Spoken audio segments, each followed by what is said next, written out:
Xavi Alonso সে যেন এক জাদুকর, ঠিক স্বপ্নের মতো ঘুরিয়ে দিয়েছে লেভারকুসেনের ভাগ্য।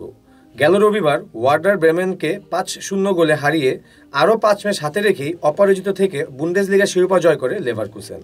বায়ার লেভারকুসেনের ১২০ বছরের শিরোপাহীন ইতিহাস বদলে দেওয়ার কারিগর জাভি আলোনসো।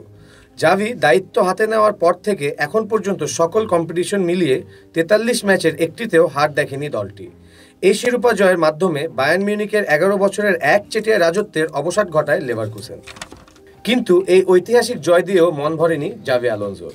প্রেস বিজ্ঞপ্তিতে বলেন, আমরা এখনো ক্ষুধার্ত। জি, ঠিক তাই। যে লেভারকুসেনকে ব্যঙ্গ করে নেভারকুসেন বলা হতো, সেই লেভারকুসেন এই সিজনে ট্রেবেল কুসেন হওয়ার সম্ভাবনা রয়েছে। জাভি আলোনসোর নেতৃত্বে শুধু বুন্দেসলিগা শিরোপাই নয়, দলটি জার্মান কাপ ও ইউরোপা কাপ জয়ের দ্বারপ্রান্তে।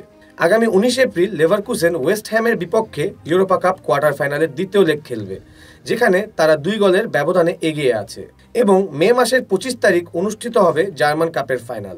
লেভারকুসেন যদি জার্মান কাপ ও ইউরোপা কাপ জিতে যায়, তাহলে ১২০ বছর পর শুধু বুন্দেসলিগাই নয়, জাভি আলোনসোর লেভারকুসেন জিতে যাবে তাদের ইতিহাসের প্রথম ট্রেবল।